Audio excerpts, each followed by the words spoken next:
Yo, what's going on, guys? It's your boy, Atypical Security Guard.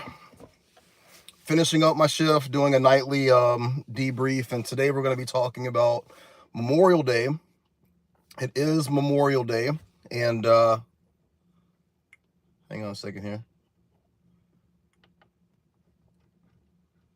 Turn this down just a little bit. So today is Memorial Day, and I thought I would share with you guys my story on what led to me getting out of the military. You know, a lot of times people get Memorial Day and Veterans Day mixed up. Veterans Day is a day that you thank a surviving military veteran for their service, current servicemen. You observe the service of military veterans. Memorial Day is a little bit different. This is a day of remembrance. It's for the people that never made it home, the people that made the ultimate sacrifice, right? My thoughts and my feelings on Memorial Day are oftentimes conflicted because while first and foremost I am a patriot of this country, I love this country, I love what it stands for, I love what it represents, I love what it's done for me. I always think about on Memorial Day one of the worst days of my life, and it's the day that led to me getting out of the military. I went into the military in the late 90s, and I worked on a weapon system known as the B-2 stealth bomber. This is a nuclear weapon system. At the time, the plane was fairly new to the arsenal, and it had never been used in combat. And so in 1998, we got the call, and I'll never forget, it was like a Thursday night, and I'm working a swing shift, and we get a call to report to our day room off the flight line.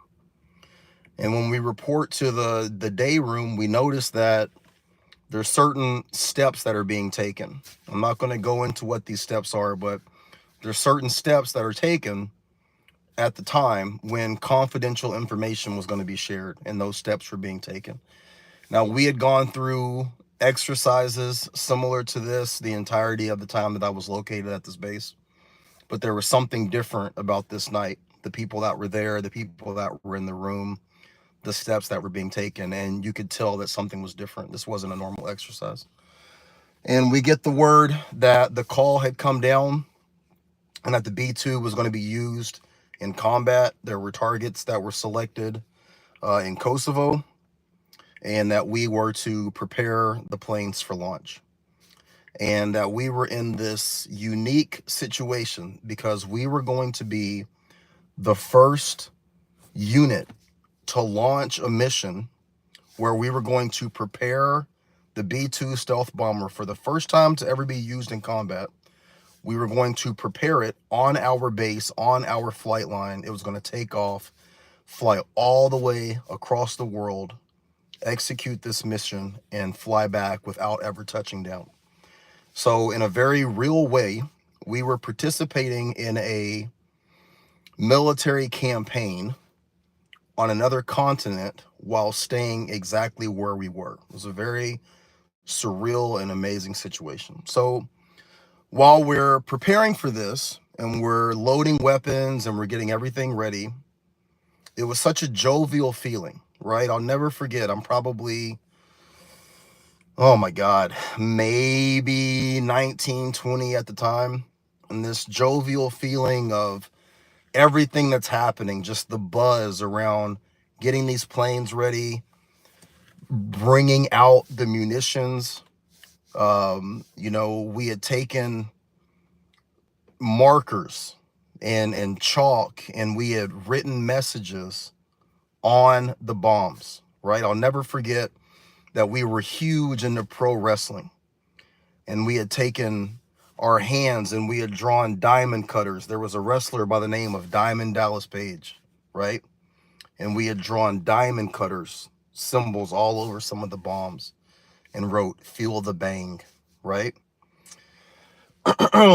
We wrote messages like, if you're reading this, you're the luckiest man alive.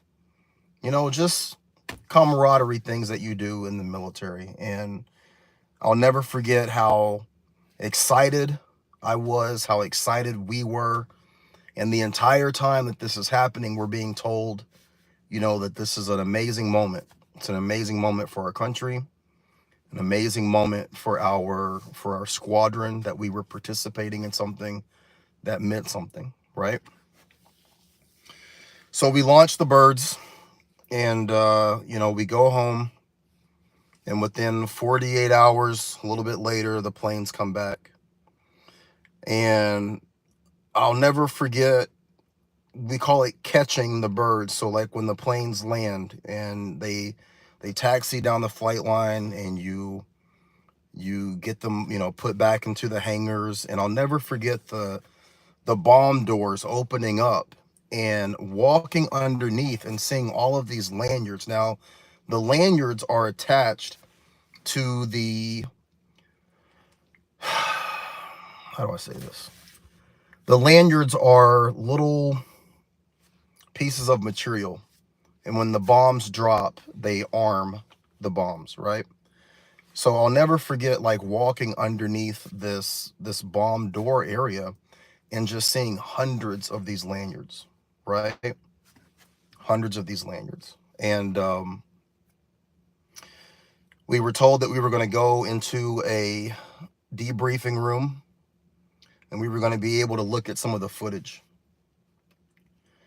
And so as we go into this debriefing room and we're watching the footage, you can literally see barracks, you can see bridges, you can see other sites that were hit, and the people that were involved in the other side of this situation. These were guys that were my age. I'll never forget thinking to myself, you know, the dorm that we just destroyed looks very similar to the dorm that I live in. The people that are standing outside of that location look very similar to the guys that are sitting in here with me right now. The people at the lowest level of rank were the ones who were affected by what we did. And this is war. This is no different. This is no different than any other situation, right? The people that die in war, the people that suffer the most, the people that experience the destruction and the pain, it's the people that are at the lowest levels. It's the people at the lowest ranks, right? And I'll never forget sitting there and thinking to myself, like, that's me. Like, those people, that's me, right? And as I'm having this revelation and I'm thinking about what we wrote on these bombs and how happy we were, how happy I was, how excited I was to be a part of this, one of the commanders comes by and he's passing out these lanyards. And he gives me a lanyard and he says, "You did this. Congratulations. You were a part of this." I remember looking at that lanyard and thinking to myself, I was a part of this. I was a part of that. I was a part of all of that. Somebody's father didn't get home that night. Someone's son, someone's brother. Now, it's very easy to hear this story and think to yourself, you signed up for the military. What did you think you were going into? And to be 100% honest with you, I didn't think that that was going to ever happen. When I went into the military, we were past the first Iraqi war. You know, it was peacetime. The world was pretty calm. The world was pretty cool. And most people were signing up for the military for college money. People were going into the military like myself who didn't have an idea of what they wanted to do. I think that, like, looking back, I was so naive. I was so naive to think that I could take a spot in the U.S. military and not be ready to go to war, not be ready to do the things that come along with it. But, you know, when you're 17, I went into the military when I was 17. I got a waiver. When you're that young, you're that inexperienced, you're that immature, you don't understand what you're getting into. And I think that kids today, 17, 18 years old, are way more informed and aware of things than I was when I went in. Now, that's no excuse. And the reality slapped me right in the face that day that this is what you're here for. You're a part of the machine. You're responsible for holding up your end of the bargain of this contract that you have signed. That became even more apparent to me when I got out right before September 11th. And I'll never forget, I've told this story before, when I signed my contract, my dad said, hey, make sure you ask about the fine print. And when I went down to the MEP station, I said, my dad said to ask you guys about the fine print. And my recruiter says, there is no fine print. What are you talking about? He goes, well, there is this one little thing. You're signing up for a 4-year enlistment, but you have 2 years of inactive reserve. But don't worry. The only way that they would ever call you back on inactive reserve is if something like, I don't know, Pearl Harbor happened. So you don't have to worry. So I go in 96. I get out in August of 2000. I buy a house. I have a kid. I start a job.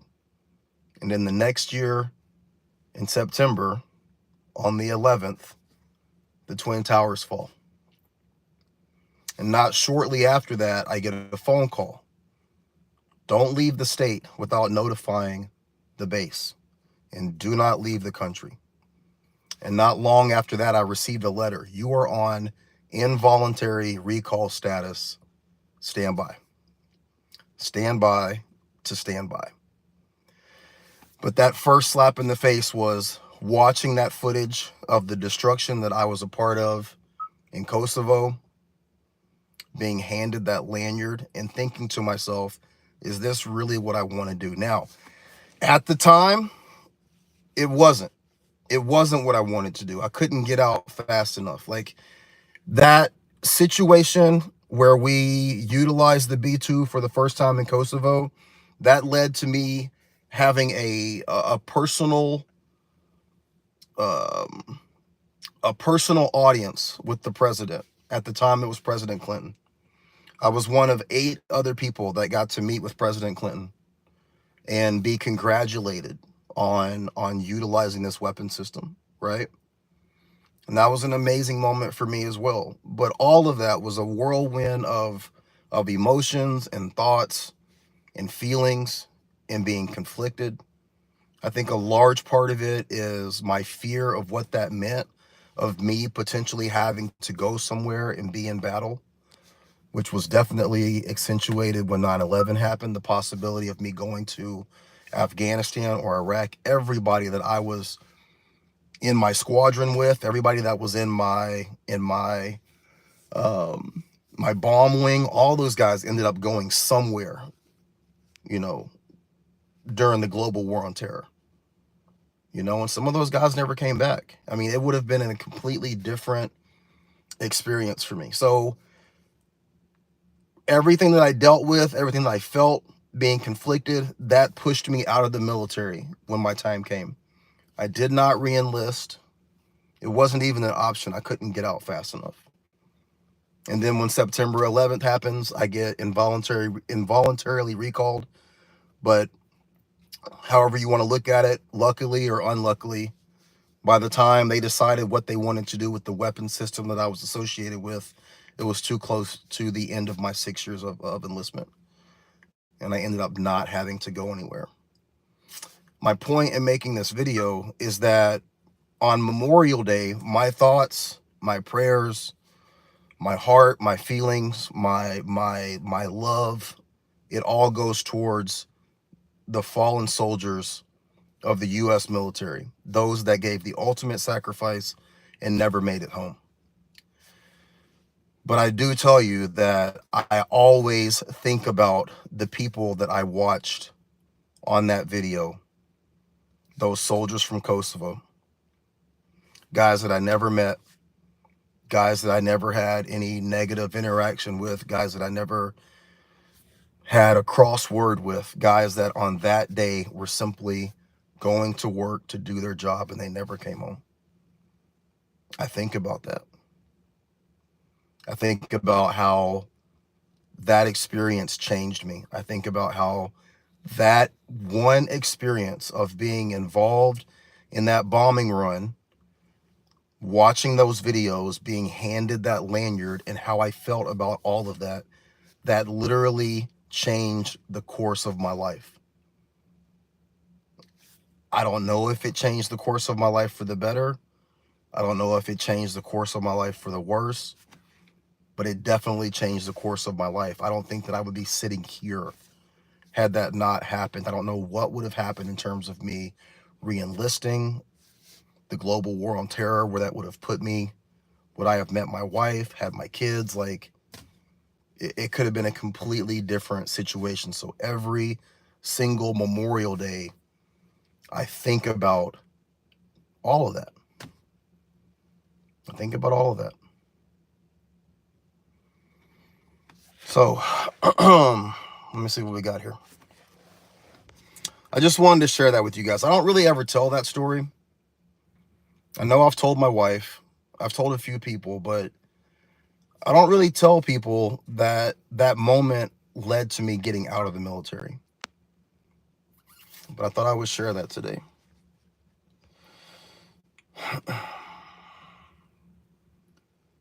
Peace to the fallen ones, absolutely. Carrot says, what up, big dog? How you doing?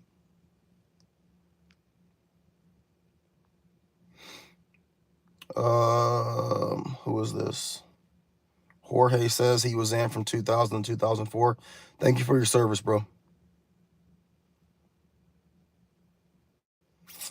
Someone says, what are you going to the military for? Is it money or do you like war? At the time I went to the military because my dad told me I had to be out of the house by the time I graduated.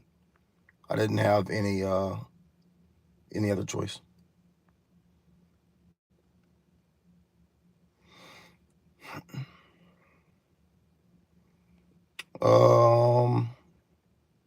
Drew Down, you're asking me about level 3 security. Depends on what state you're in, and you're not interrupting me, bro. Jorge was in Iraq in 2003. Thank you for your service, bro.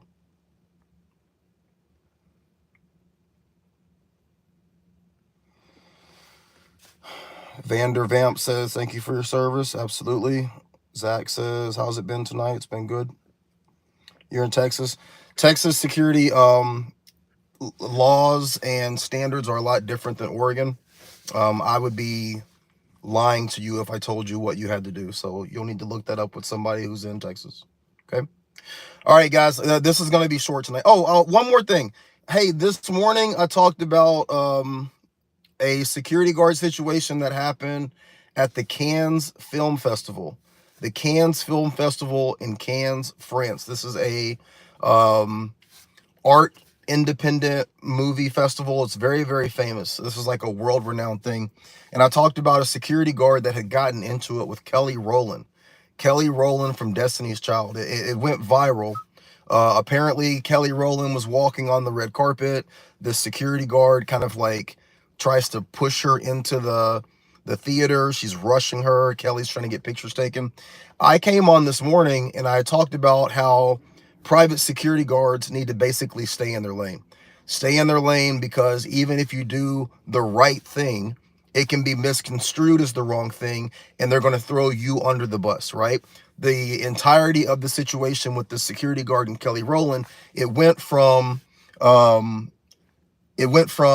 being an issue between Kelly Rowland and security guard to it being a gender thing, and then it turned into a racial thing. I was trying to give the security guard the benefit of the doubt. Right as I'm walking out of the spot today, or tonight rather, I check my news feed. The same security guard has gotten into it with like two other celebrities. Two other celebrities. She's pushing them. She's doing too much. Like, let me just say this. Under no circumstances, whether you're working as a low-level security guard or you're working at the highest level, whether that's executive protection for celebrities, or you're working in a position of protection for foreign dignitaries or politicians or CEOs. As a security guard, your job is to observe, report, protect, and play the background. Especially in a situation like the Cannes Movie Festival, it seems as though this security guard is on some fucking, like, some celebrity shit. Like, she's really enjoying the fact that she's in the news, she's on these sites, and people are talking about her. Sis, you're not the reason why people are there. People are taking pictures. People are asking for autographs. People are trying to get, interviews. None of that shit is with you, ma. Calm it down. Calm it down. Okay? At the end of the day, you are making it hot for everybody. They already have a negative viewpoint of security guards. For whatever reason, I don't know what your background is, what your circumstances are, but you have been found to have put yourself in a situation where you're actually doing some pretty dope work. You should not be out there making an ass out of yourself. That's absolutely unacceptable, and it's unnecessary. Now, who am I? I'm just a regular guy. Clearly, I don't have that kind of pull. I'm not in that situation.